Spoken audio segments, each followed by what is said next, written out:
क्यों 95% ऑस्ट्रेलिया पूरा खाली पड़ा हुआ है? यह है ऑस्ट्रेलिया, दुनिया की छठी सबसे बड़ी देश।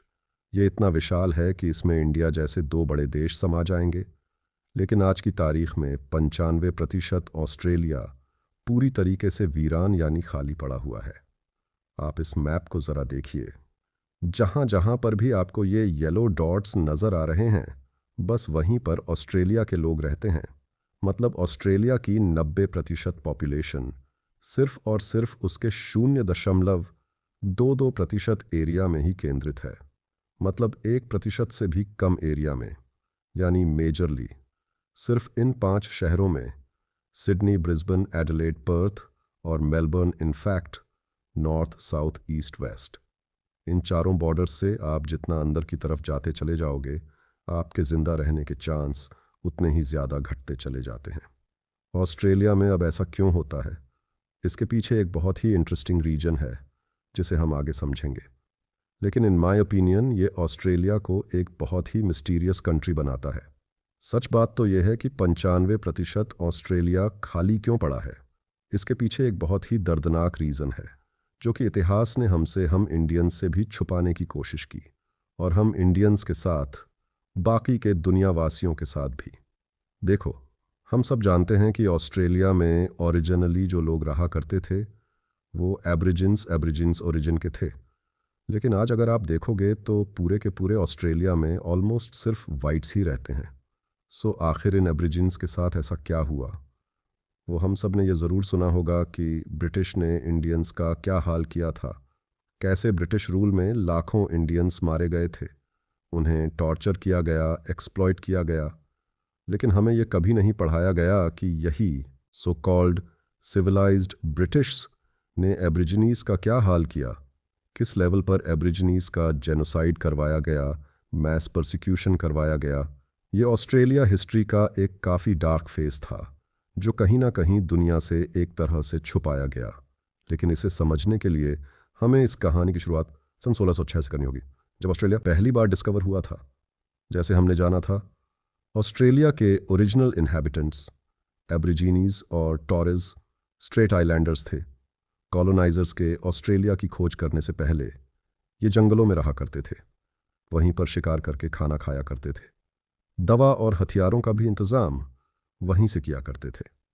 इनके कल्चर की एक यूनिक बात थी कि अपने ज़मीन को पैसे के दम पर नहीं तोलते थे, यानी ये खुद को अपने ज़मीन का मालिक नहीं मानते थे, और इसीलिए इनके कल्चर में लैंड फेंसिंग का कोई कॉन्सेप्ट ही नहीं था। वहीं पर दूसरे तरफ 17वीं सेंचुरी वो दौर था जब पूरे दुनिया में यूरोपीय ट्रेडिंग के नाम पर न्यू लैंड रिसोर्सेस को एक्सप्लॉइट करने के लिए एक्सप्लोर कर रहे थे, और उसी दौरान इसी मकसद के लिए इंडिया, अफ्रीका और यूएसए की भी खोज हुई थी। इसी बीच 26 जनवरी 1888 को कुछ ब्रिटिश बॉटनी बे, जो एरिया मॉडर्न डे सिडनी में है, वहाँ पर लैंड किए। और जैसे ही उन्हें ऑस्ट्रेलिया के इस कल्चर के बारे में मालूम पड़ा कि यहाँ पर कोई भी अपना लैंड ओवन नहीं करता, उन्हें इस ज़मीन में एक बहुत अच्छी अपॉर्चुनिटी दिखी। इनफैक्ट उन्होंने अपने इस न्यूली डिस्कवर्ड लैंड को एक नया नाम भी दे दिया, टेरा न्यूलियस, यानी कि एक ऐसा लैंड जिसका कोई राजा नहीं है। अब इनिशियली ऑस्ट्रेलिया के लोगों ने भी ब्रिटिश का काफ़ी फ्रेंडली वेलकम किया, पर ये अकेले बिल्कुल भी नहीं थे। ये अपने साथ अपने देश के क्रिमिनल्स, यानी कि चोर, डकैत, खूनी और बलात्कारियों को लेकर आए थे, और उनका फंडामेंटल मकसद बस यही था, ऑस्ट्रेलिया को ब्रिटेन की एक पीनल कॉलोनी बनाना। पीनल कॉलोनी बेसिकली एक ऐसी जगह होती है जहां पर सरकार अपराधियों को सज़ा के तौर पर भेजती है और वहां पर उनसे मजदूरी वगैरह कराती है। जैसे फॉर एग्जांपल इंडिया में ब्रिटिशर्स ने काला पानी बनाया, तो 1788 से 1868, लगभग एक सेंचुरी, जितने वक्त में ब्रिटिश एनी 1,62,000 कॉन्विक्ट्स वहाँ पर लाकर छोड़ दिया। पर वहाँ के इंडियंस लोगों को इसके बारे में कुछ भी नहीं मालूम था, स्पेशली शुरुआत में, कि ब्रिटिशर्स वहाँ पर एक पीनल कॉलोनी बनाने आए हैं। और उन्हें पता चलता भी कैसे? ब्रिटिश ने उन्हें बहलाया, फुसलाया, उन्हें तरक्की के सपने दिखाए, और उनकी परमिशन लेकर शुरुआत में उन्होंने वहाँ पर बस थोड़े से लैंड की ही बात की और उसे ही सिक्योर किया। ब्रिटिश बेसिकली अपना एक बेस बनाना चाहते थे जिसे इंडिया में उन्होंने ईस्ट इंडिया कंपनी के थॉट किया। अब ब्रिटिश के ऑस्ट्रेलिया आने से दो चीज़ें हुई। पहली तो ये कि ये अपने साथ जानलेवा बीमारियां लेके आए, वो बीमारियां जिनसे अब तक ये सिक्लूडेड नेटिव ऑस्ट्रेलियन बिल्कुल भी इम्यून नहीं थे, जैसे for example fresh bronchitis, measles, scarlet fever, chicken pox, small pox and whooping cough. ये सारी बीमारियां पहले ऑस्ट्रेलियन लैंड में बिल्कुल भी मौजूद नहीं थीं और इसीलिए लोगों की इम्यूनिटी डेवलप नहीं हुई थी और इस वजह से ये तेज़ी से फैलने लग गई कि सिडनी में साल भर के अंदर ही 50% पॉपुलेशन स्मॉल पॉक्स जैसी बीमारी से मारी गई। सेम हाल था पोर्ट फिलिप एरिया का भी, वहाँ भी 50% पॉपुलेशन रातों रात वाइप आउट हो गई बीमारी की वजह से। और ईयर आफ्टर ईयर ये बीमारियां लोगों की जान लेते चली गईं। लेकिन सबसे हैरानी की बात यह है कि इतना सब होते देख ब्रिटिशर्स, जिनके वजह से यह बीमारी आई थी, उन्होंने उस बीमारी का इलाज उनके पास था, फिर भी वो इलाज लोगों तक नहीं पहुंचाया। उन्होंने मोस्टली सभी लोगों को मरने के लिए छोड़ दिया। इनफैक्ट अगर आपको याद है तो ऐसी ही सेम चीज़ इंडियंस के साथ भी हुई थी 1900 में, जब इंडिया में कलेरा, स्मॉल पॉक्स और मलेरिया जैसी बीमारियां फैली थीं। हमारे देश में 30 लाख से ज़्यादा लोगों की जानें गई थीं। ब्रिटिशर्स को इन बीमारियों का इलाज वैक्सीन तक मिल चुका था, लेकिन उन्होंने एक बार भी इंडियंस का इलाज नहीं किया और उन्हें बस मरने के लिए छोड़ दिया। और बस यही हाल सेम ऑस्ट्रेलियन इंडिजन लोगों के साथ भी हुआ। दूसरी चीज़, जैसे मैंने बताया था शुरुआत में, तो ब्रिटिशर्स ने सिर्फ थोड़ा सा ही लैंड लिया था, लेकिन फिर धीरे धीरे ऑस्ट्रेलिया की ज़मीनें हड़पने के लिए इन्होंने फेंसिंग करना शुरू कर दिया।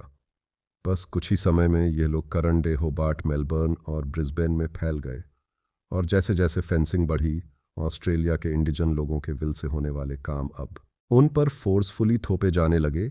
जिन एरियाज़ में अंग्रेज़ों ने फेंसिंग की थी, वहाँ पर ऑस्ट्रेलियंस के शिकार करने, वहाँ का साफ पानी इस्तेमाल करने और वहाँ से खाने की चीज़ें लेने पर पाबंदी लगा दी गई। यूँ समझ लो, बस कुछ ही सालों में वहाँ के लोगों पर अंग्रेज़ों ने राज करना शुरू कर दिया था। वो ऑस्ट्रेलियंस की ज़मीनों पर उन्हीं से खेतों में ज़बरदस्ती मजदूरी करवाने लगे और उनके लाचार बीवी और बच्चों का रेप किया करते। हद तो तब पार हो गई जब इन्होंने प्रेग्नेंट औरतों तक से काम करवाना शुरू कर दिया था। वो उन्हें ज़बरदस्ती गहरे समुद्र में भेजा करते और उनसे मोतियां चुनवाते। इन्हें ना उन औरतों की परवाह थी और ना ही उनके होने वाले बच्चों की अत्याचार। इतना बढ़ गया कि 1795 में ऑस्ट्रेलिया के लोगों ने बगावत कर दी। इनके बीच एक जंग शुरू हो गया जो आने वाले 100 सालों तक चलता रहा। इसके बीच में कई छोटे बड़े वॉर्स भी लड़े गए। अब यूं तो सभी जंगें हमेशा तबाही लाने के लिए ही जानी जाती हैं, पर ऑस्ट्रेलिया की इस लंबी वॉर ने ऐसी तबाही मचाई कि वहाँ की 90% पॉपुलेशन एक झटके में ख़त्म हो गई। यस 3 लाख से 7.5 लाख की पॉपुलेशन साल 1900 आने तक सिर्फ और सिर्फ 30,000 से 75,000 तक ही बाकी रह गई थी, क्योंकि लाखों की तादाद में वहाँ के नेटिव ऑस्ट्रेलियंस मारे जा रहे थे। और ये पॉपुलेशन ड्रॉप सिर्फ ऑस्ट्रेलिया के इंडिजन लोगों का ही था।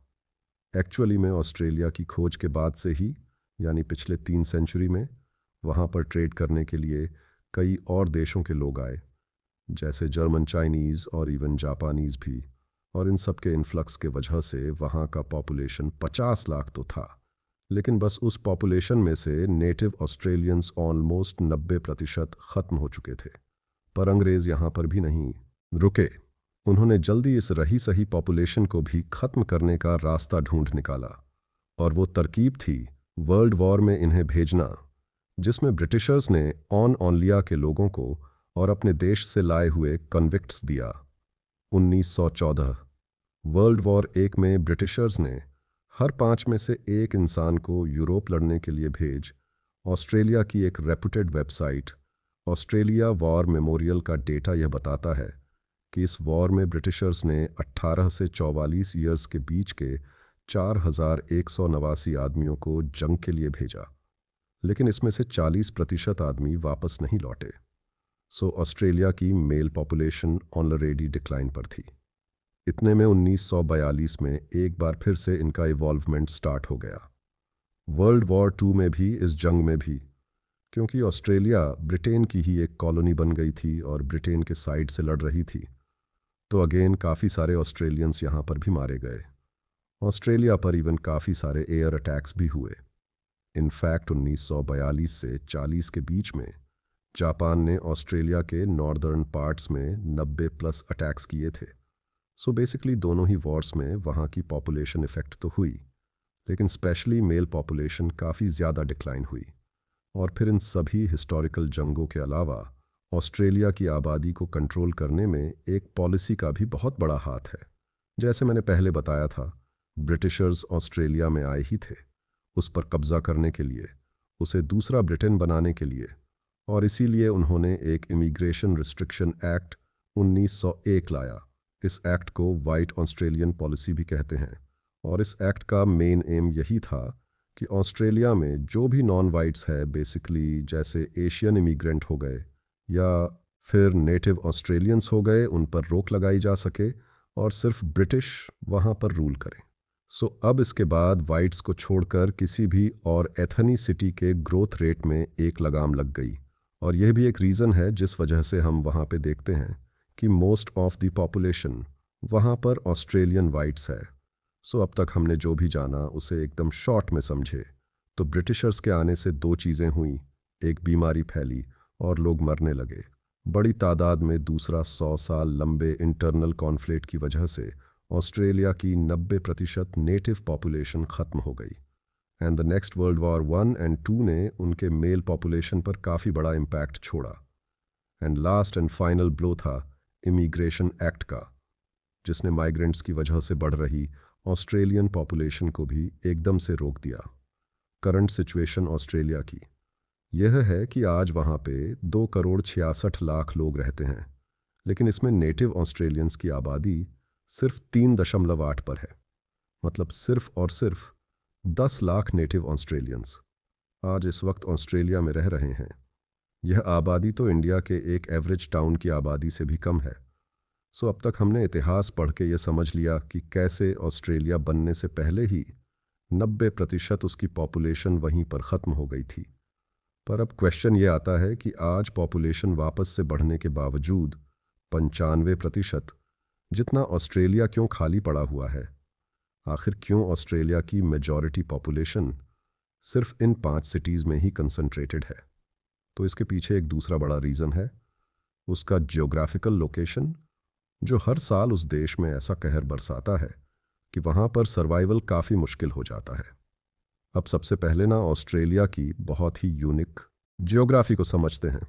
अगर आप मैप को ध्यान से देखोगे तो ऑस्ट्रेलिया 3 मेजर लैंड फॉर्म्स में बैठा हुआ है।